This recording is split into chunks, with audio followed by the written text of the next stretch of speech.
Uh, the one I want to mention here is just what happened yesterday, where the Chiefs traded away Tyreek Hill to the Dolphins. Now, a lot of people talk about this trade as, oh, the Dolphins won this trade. They got one of the best receivers in the league. And then you read the fine print, and it's like the Chiefs absolutely robbed the Dolphins. Like there's absolutely no way did the Dolphins win this trade. They did not, because the Dolphins traded for Tyreek Hill, gave the 29th overall draft pick, the 50th overall draft pick, being two early draft picks in this upcoming draft. On top of that, they gave a fourth rounder, and a sixth rounder. So they gave up 5 draft picks, with 2 of them being in the top 50 to get Tyreek Hill. And not only did they just trade for Tyreek Hill, who I'll give him credit. I'll give credit where credit is due. Tyreek Hill's a top 7, top 5, possibly wide receiver in the entire league right now. And they did get one of the best receivers in the league. But when you look at the Dolphins, it really didn't make sense for them, because not only did they just gave up a lot for Tyreek Hill, but they gave up a lot for Tyreek Hill and made him the highest paid receiver in the league. They made Tyreek Hill, they gave him a bigger contract than Davante Adams. Can you believe that? I mean, if you look at the top wide receiver contracts right here, if I show you, these are the top receiver contracts after the Tyreek Hill trade. Now, this is not me bashing Tyreek Hill. I just want to make myself clear. Hill is one of the best receivers in the league. He's arguably the best deep threat. Now, it's going to be a little bit of a question how he plays with Tua, if he's going to be as big of a deep threat as Stephon Diggs is, who is also in their division. Don't know if it's going to happen like that, because let's not forget, it's Tua. He doesn't have as strong of an arm as Patrick Mahomes does. But they gave him a $120 million extension. That's on a 5-year contract now, and that averages to $30 million a year. So the Dolphins just gave up 5 draft picks, with 2 of them being in the top 50, to the Kansas City Chiefs for Tyreek Hill, who's one of the best receivers in the league, and made him the highest paid receiver in the league. So the question is did the Dolphins actually get much of anything from this trade? Because when you make a trade like that, a blockbuster trade, make him the highest paid receiver, you're expecting to what? Win a Super Bowl out of it? Since when were the Miami Dolphins a competitor? They're absolutely not as of right now. They have an entire new coaching staff. We don't know how their coaching staff is going to look. We have no idea if Tua is going to be able to look good, because why? Because he gets injured every year. We don't know. Their backup quarterback is what? Teddy Bridgewater? I mean, who did they sign? Did they sign someone to be their backup quarterback, which was a great signing for them, because you have to expect that Tua is going to miss the entire upcoming season. And realistically, you don't know how this is going to look. Now, Tyreek Hill is going to make one of the best receiving duels with Jalen Waddle. Don't get me wrong. Tyreek Hill's going to be solid with the Dolphins, especially with his playmaking after the catch. I mean, Tyreek Hill might be one of the best deep threats, but if you throw a 2-yard pass to Tyreek Hill, he can turn that into a 60-yard play. Okay, I'm not bashing Tyreek Hill here. I'm just saying the Dolphins made a mistake by trading for Tyreek Hill and making him the highest paid receiver. Because here's the thing with the Dolphins. They have a lot of needs to fill here that they should have used those draft picks for. They could have used those draft picks for. All of this to just finish second in their division. They're not better than the Bills. They're not. As of right now, they aren't. Now they have don't get me wrong, they have some solid pass rushers on that team. And their offense is not terrible. But when you look at the core pieces, we don't know how their coaching staff is going to look, and we don't know how their quarterback is going to look. It's a toss-up in the air with the Dolphins right now. It's a complete toss-up in the air. We have no idea how their team's going to look.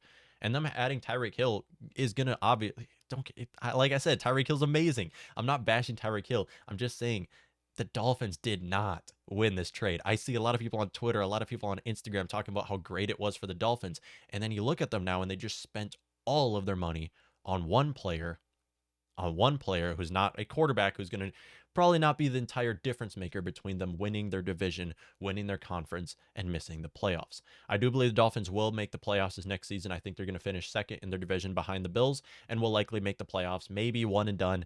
But best case scenario is going to be around a divisional round in the playoffs. Now, obviously, it's just March right now. Like, we have no clue. This is me making an early prediction for the Miami Dolphins. But if the season were to start today, I just don't see a case where the Dolphins can make a Super Bowl out of this Tyreek Hill signing. I just don't think it's going to happen. Plus, Tyreek Hill's not worth the highest paid receiver of all time. He just isn't.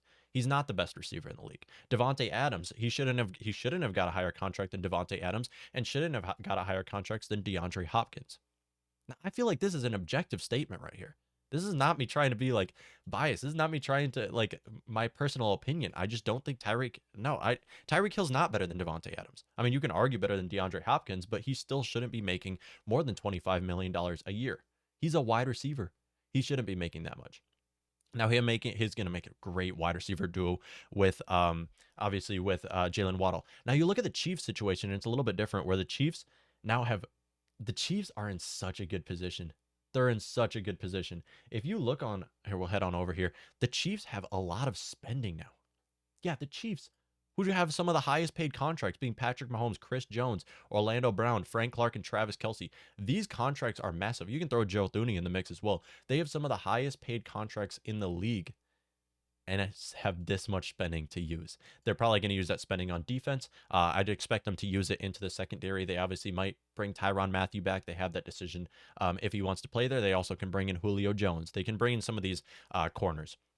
But the biggest win is obviously the draft picks that the Chiefs get from this trade, because the Chiefs desperately need wide receivers right now. And this is an early prediction. I know it's a little soon, but I'm predicting right now that Travis Kelce will be the first tight end to ever get 1,500 receiving yards in one season.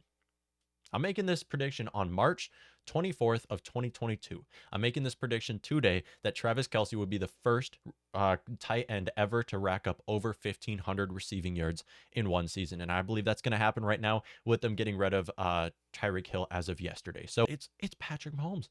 Like he's going to make whatever receiver works. If they use that 29th overall pick and that 50 overall pick, they also pick 30th overall. If they just draft and load up on receivers, they make everybody look good. Demarcus Robinson is a household name because of the Chiefs. Mecole Hardman, household name because of the Chiefs. They got a guy by the name of Pringle. Everybody knows who he is because of the Chiefs. They make everybody look good. They don't need Sammy Watkins on their team anymore. They don't need Tyreek Hill on their team anymore. They just need whatever wide receiver they can find off the streets, and they're going to look great on the Chiefs because it's the Chiefs offense. Plus, players will take pay cuts to play for them. Julio Jones might take veteran minimum to play for Patrick Mahomes and finally get a ring because, God, Julio Jones deserves a ring. He deserves a ring so bad. He deserves a ring. And no, they should not have Juju as their starting wide receiver. Their wide receiver one, I mean to say. He shouldn't be their biggest target, their second biggest target this next season behind Kelce. Shouldn't be Juju. It shouldn't. They should bring in another free agent wide receiver and obviously load up on receivers in the draft. And I believe right now, as of this trade, the Chiefs have like 13, 14 draft picks in this next upcoming draft. Like, they're playing their cards perfectly. They're playing their cards perfectly. And I've mentioned that I said this a few years ago. I said, if the Chiefs don't win a Super Bowl, or I said this just last season, I said, if the Chiefs don't win a Super Bowl in the next 3 years, they're screwed. As of right now, it's looking like they're going to continue to run for a Super Bowl. They're going to continue to go for it. Despite Patrick Mahomes making a ridiculous amount of money, they're still going to make a run. Why? Because they're playing their cards correctly.